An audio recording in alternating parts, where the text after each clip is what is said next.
Class 10th maths 2022 के लिए दो नंबर के 10 क्वेश्चन जो आएंगे, खास क्वेश्चन वो हम कर रहे थे। 6 से लेकर के 15 तक ये 10 क्वेश्चन हैं, हम देख रहे हैं। पहला क्वेश्चन था, यानी क्वेश्चन नंबर 6वां था हमारा। जांच कीजिए कि क्या किसी प्राकृत संख्या n के लिए संख्या 6 की घात n अंक 0 पर समाप्त होती है। हम जानते हैं प्राकृत संख्या का समुच्चय n बराबर 1 2 3 4 इस टाइप से बात होती है हमारी। इसे कैपिटल एन से दर्शाते हैं। अब देखिएगा, हमें 6 की घात n दिया है और n के स्थान पर हम 1 2 3 रख कर देखते हैं कि ये किस पे समाप्त होता है। तो जैसे ही जब हम n बराबर 1 लेते हैं तो 6 की घात 1 बराबर 6 आ जाएगा। जब n बराबर 2 लेते हैं तो 6 की घात 2 यानी 6 गुणे 6 36 आता है।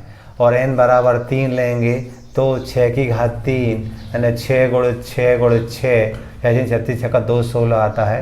हम देख रहे हैं और भी संख्या हम ले सकते हैं, तो इकाई स्थान पर हमें 6 ही मिल रहा है। वो कह रहे थे जांच कीजिए कि क्या किसी प्राकृत संख्या n के लिए संख्या 6 की घात n अंक 0 पर समाप्त होती है। तो हम लिखेंगे नहीं होती है।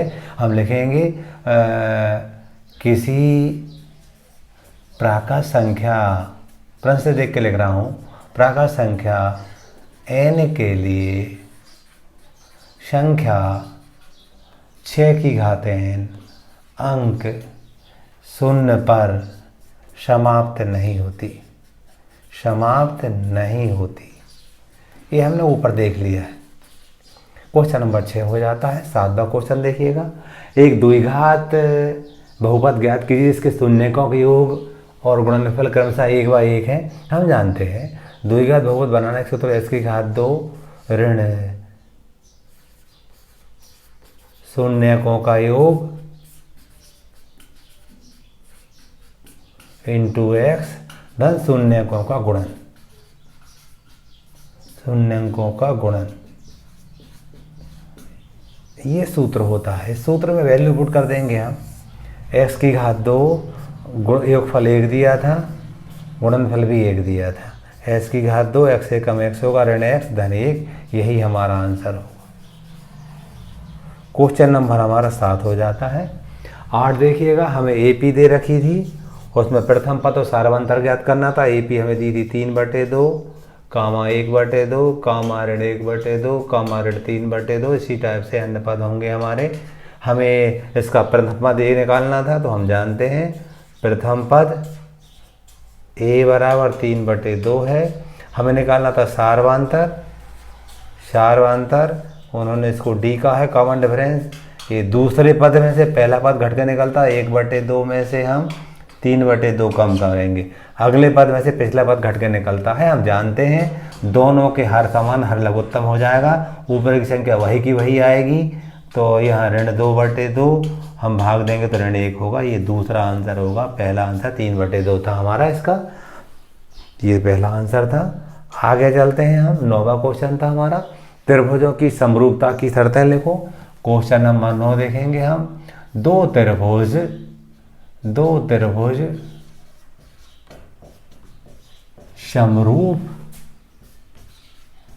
कहे जाते हैं यदि नंबर 1 उनके संगत कोण बराबर हो। संगत कोण बराबर हो। दूसरा, उनकी संगत भुजाएं अनुपातिक हो। संगत भुजाएं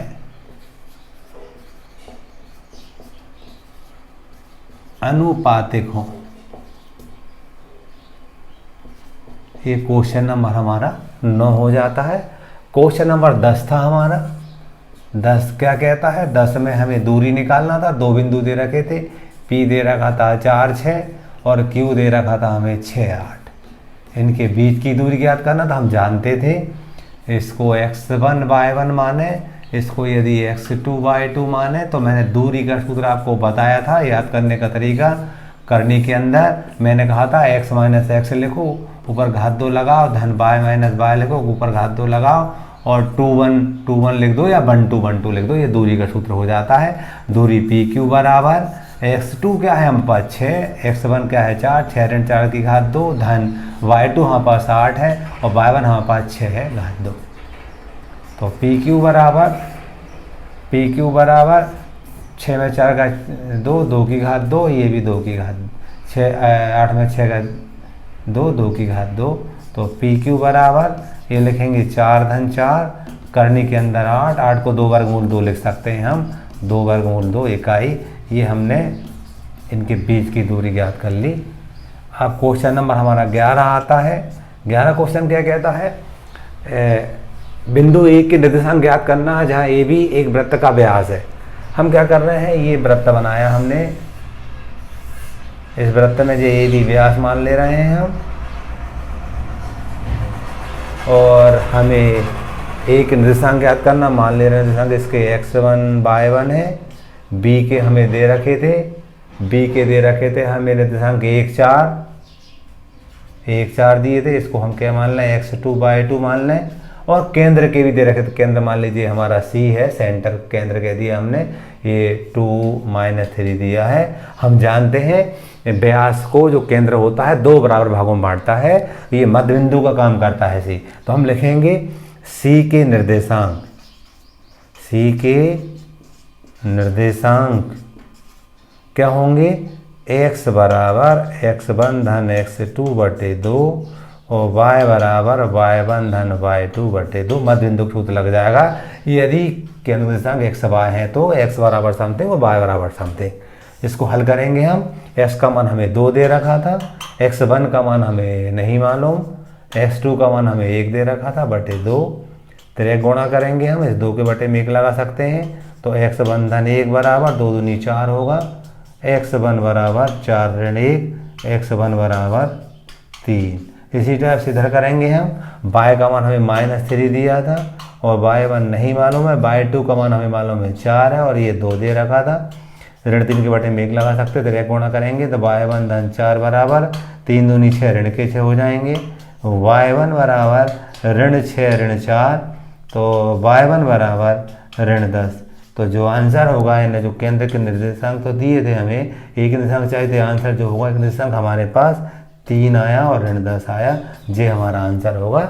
इस टाइप से हमने क्वेश्चन नंबर 6 से लेकर 11 तक के सवालों को हल किए हैं। अब 12 13 14 15 को हम जगह बना के करते हैं।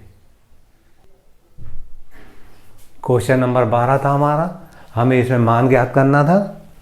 12वां क्वेश्चन था साइन 60 अंश cos 30 अंश धन साइन 30 अंश cos 60 अंश। हमने ये सारणी याद कर रखी है, अभी मैं बताऊंगा नहीं, पिछले वीडियो में बता रखी है। साइन 60 का मान करनी 3/2 होता है, cos 30 का मान भी करनी 3/2 होता है, साइन 30 का 1/2 होता है और cos 60 का 1/2 होता है।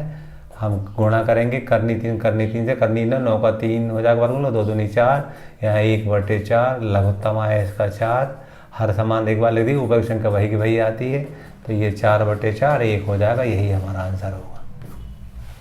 क्वेश्चन नंबर 13 था हमारा,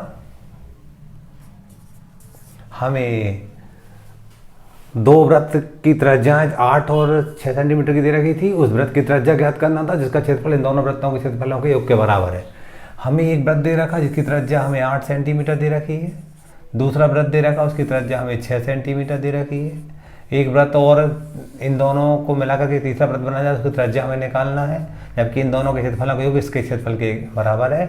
हम जानते हैं वृत्त का क्षेत्रफल पाई r वर्ग होता है, यदि त्रिज्या r है तो ये भी पाई r वर्ग लिखेंगे और ये भी हम पाई r वर्ग लिखेंगे। लेकिन एक बात ध्यान रखेंगे, यदि ये त्रिज्या r1 है तो इसको r1 कह देंगे, यदि ये r2 है तो इसको r2 कह देंगे। आप देखेंगे पाई कॉमन लेंगे हम, तो यहाँ r1 की घात 2 धन r2 की घात 2 बचेगा, और यहाँ पर भी पाई कैपिटल R की घात 2, पाई एकम पाई और ये पाई एकम पाई कर जाएगा। r1 का मान 8 था तो 8 की घात 2, ये 6 तो 6 की घात 2 बराबर कैपिटल R की घात 2। हम जानते हैं 8 का 2 बार गुणा करेंगे 64, 6 का 2 बार करेंगे 36 बराबर R की घात 2। हम यहाँ पर लिखेंगे 100 बराबर R की घात 2, 100 यानी 10 की घात 2, 10 की घात 2 बराबर r की घात 2, तो r बराबर हो गया हमारा 10 सेंटीमीटर, यानी बड़े वृत्त की त्रिज्या हमारी 10 सेंटीमीटर होगी। क्वेश्चन नंबर हमने 13 कर दिया। 14 और 15 थे हमारे। 14 क्वेश्चन देखेंगे आप, प्रायिकता का क्वेश्चन था हमारा। हमें एक सिक्के को फेंकने पर चेताने की प्रोबेबिलिटी ज्ञात करना। हम जानते हैं प्रायिकता का जो सूत्र होता है P बराबर NE/NS होता है।